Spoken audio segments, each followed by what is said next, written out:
Hello friends, मैं प्रवीण मिश्रा अपने YouTube channel astro Mithila में आपका हार्दिक अभिनंदन करता हूं।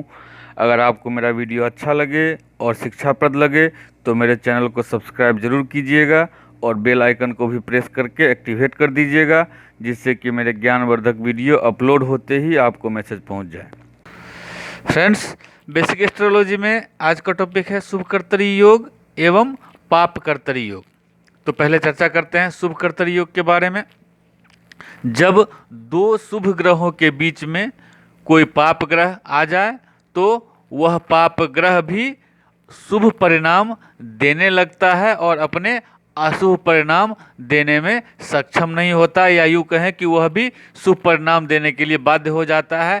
ऐसी स्थिति अगर कुंडली में बने तो ऐसा माना जाता है कि उस भाव पे या उस ग्रह पे शुभ कर्तरी योग लगा हुआ है। अब इसको एग्जाम्पल से समझते हैं। मान लीजिए फर्स्ट हाउस में यहाँ पे कोई किसी भी लग्न की कुंडली हो सकती है, किसी भी लग्न की आप कुंडली ले लीजिए। यहाँ पे कर्क लग्न की कुंडली हम ले लेते हैं 4, 5, 6, 4 नंबर इसलिए 4 नंबर कर्क लग्न की कुंडली है, इसलिए हमने 4 नंबर यहाँ पे लिखा है। तो जब यहाँ पे 4 होगा तो 5, 6, 7, 8, 9, 10, 11, 12, 1, 2, 3। अब ये कर्क लग्न की कुंडली बन गई। अब मान लीजिए यहाँ पे कोई पापी ग्रह बैठा हो, यहाँ पे अगर राहु बैठा हो मान लीजिए, ठीक है, और यहाँ पे इसके इस तरफ में कोई शुभ ग्रह हो या शुक्र हो और यहाँ पे गुरु हो, तो अब यहाँ पे क्या हो गया कि ये भाव जो है वह शुभ कर्तरी योग में आ गया। चूंकि राहु जो है वह कर्क लग्न में सर्वथा कारक नहीं माना जाता है, क्योंकि यह चंद्रमा की राशि है। इसके जो अधिपति होते हैं, लग्नेश होते हैं, वह चंद्रदेव होते हैं, और चंद्रदेव जो हैं वह देव ग्रुप के ग्रह हैं। राहु देव जो है दानव ग्रुप के ग्रह हैं। यहाँ पे वे सर्वथा कारक नहीं माने जाते हैं। यह बहुत अच्छे रिजल्ट देने वाले नहीं है इस कुंडली के लिए, इस लग्न के लिए। लेकिन चूंकि इनके दोनों तरफ, ये एक तरफ गुरु हैं, एक तरफ शुक्रदेव हैं, तो यहाँ पे ये बाध्य हो जाएंगे अपने अच्छे रिजल्ट देने के लिए। तो ऐसी स्थिति जब किसी कुंडली में बनती है तो ऐसा कहा जाता है कि शुभ कर्तरी, इस कुंडली में शुभ कर्तरी योग है, और यह जो ग्रह है वह शुभ कर्तरी योग के प्रभाव में जब भी अपनी यह महादशा या अंतरदशा में आएगा तो अच्छे रिजल्ट देगा, बुरे रिजल्ट नहीं देगा।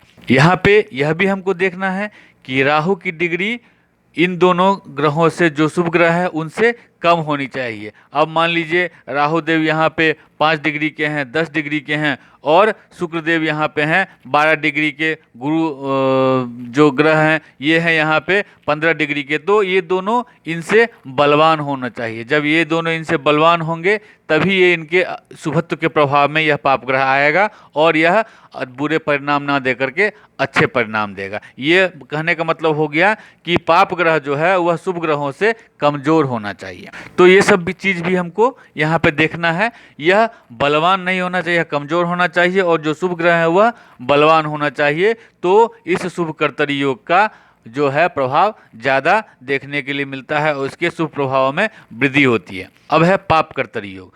तो जब दो पाप ग्रहों के बीच में एक शुभ ग्रह फंस जाता है या कोई भी भाव दो पाप ग्रहों के बीच में आ जाता है तो ऐसी स्थिति को हम कहते हैं पाप कर्तरी योग में वह भाव आ गया, या पाप कर्तरी योग के प्रभाव में वह भाव आ गया, या वह ग्रह आ गया।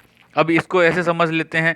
यहाँ पे मान लीजिए यहाँ पे एक कोई ग्रह है, यहाँ पे मान लीजिए शुक्र है, शुक्रदेव है, और यहाँ पे इस जगह में अगर शनिदेव हो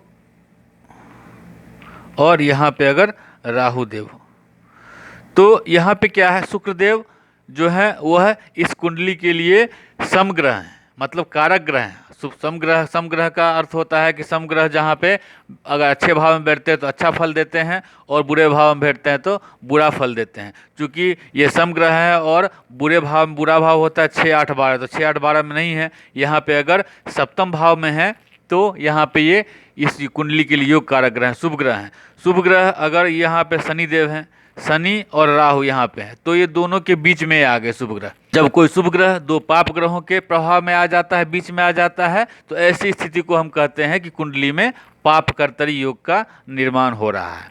अब ये पाप कर्तरी योग का निर्माण तो यहाँ पे हो रहा है, लेकिन पाप कर्तरी योग में भी यह देखना है कि बली कौन है।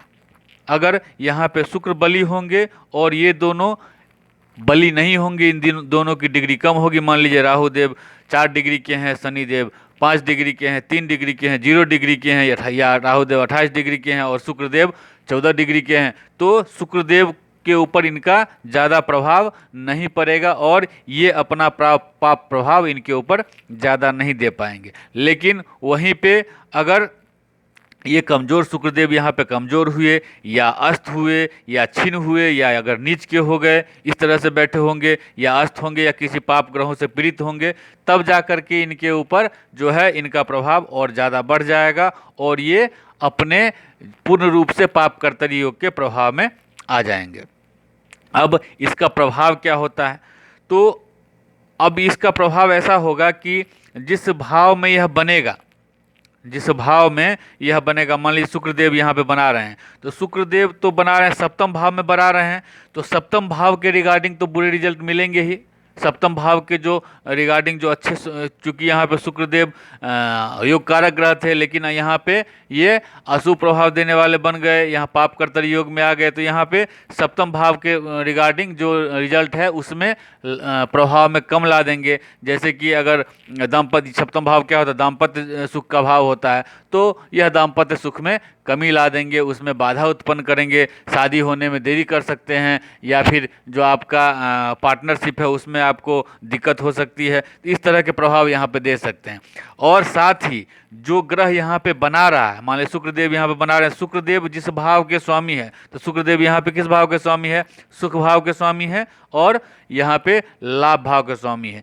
तो इन दोनों भावों के रिगार्डिंग भी आपको जो शुभ प्रभाव मिलने थे यहाँ पे उस भाव के रिगार्डिंग भी आपको फल, अच्छे फल जो है उतना ज़्यादा नहीं मिल पाएगा। और शुक्र जब यहाँ पे पाप कर्तरी योग के प्रभाव में आएगा, तो यहाँ पे आपको यहाँ निश्चित रूप से माता भवन भूमि सुख में कमी लाएगा। यहाँ पे आपको जो आपका धन अर्जन है, आय में भी कमी जरूर लेकर के आएगा यहाँ पे। हाँ, अगर आप यहाँ पे शुक्र की डिग्री कमज़ोर हो या फिर इनका जो मतलब है यह उतना बली नहीं हो, तो यहाँ पे आप इनका रत्न धारण कर सकते हैं। इसका उपाय यही है कि यहाँ पे इनका रत्न धारण करके आप इनको, यह क्योंकि यह योग कारक है, तो यहाँ पे इसका रत्न धारण करके आप इसको प्रभाव को बढ़ा सकते हैं। इसके जो अशुभ प्रभाव मिलने वाले हैं उसको आप कम कर सकते हैं।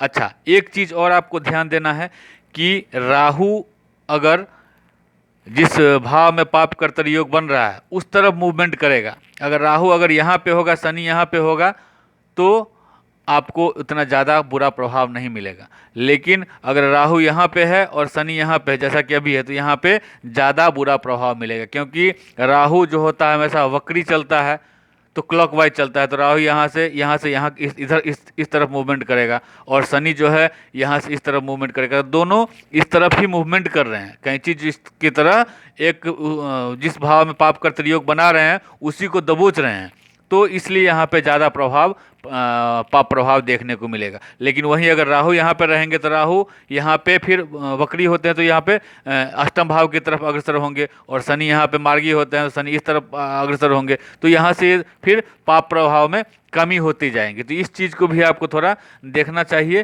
कि वक्री ग्रह कौन सा किस तरफ बैठा है और मार्गी ग्रह किस तरफ बैठा है, तो उसके हिसाब से भी आप इसका जो है फल निर्धारण कर सकते हैं।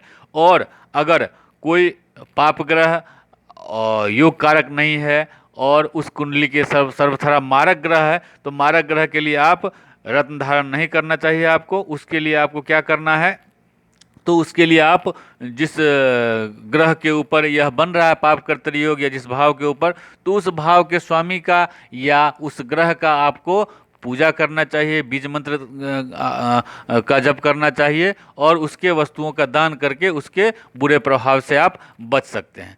तो आज था ये हमारा शुभ कर्तरी योग और पाप कर्तरी योग के ऊपर में छोटा सा संक्षिप्त विश्लेषण। अगर आपको चीज़ें समझ में आ रही है तो कृपया मेरे वीडियो को लाइक कीजिए, शेयर कीजिए, और मेरे जो चैनल के डिस्क्रिप्शन में आपको हमारे जो पुराने वीडियो हैं, दूसरे वीडियो हैं, उनका भी लिंक दिया हुआ है। अगर आप डायरेक्ट इस वीडियो पे आ गए हैं तो हो सकता है चीज़ें समझने में आपको थोड़ी परेशानी हो रही होगी। तो अगर आप मेरा वीडियो स्टार्टिंग पार्ट 1 से देखेंगे तो चीज़ें आपको और अच्छी तरह से समझ में आएगी। मिलते हैं फिर एक अलग वीडियो के साथ अगले वीडियो में। धन्यवाद दोस्तों। अगर मेरा ये वीडियो आपको अच्छा लगा हो तो मेरे चैनल को सब्सक्राइब ज़रूर कीजिएगा, वीडियो को लाइक कीजिए, शेयर कीजिए, ताकि यह ज़्यादा से ज़्यादा लोगों तक वीडियो पहुंच पाए। धन्यवाद।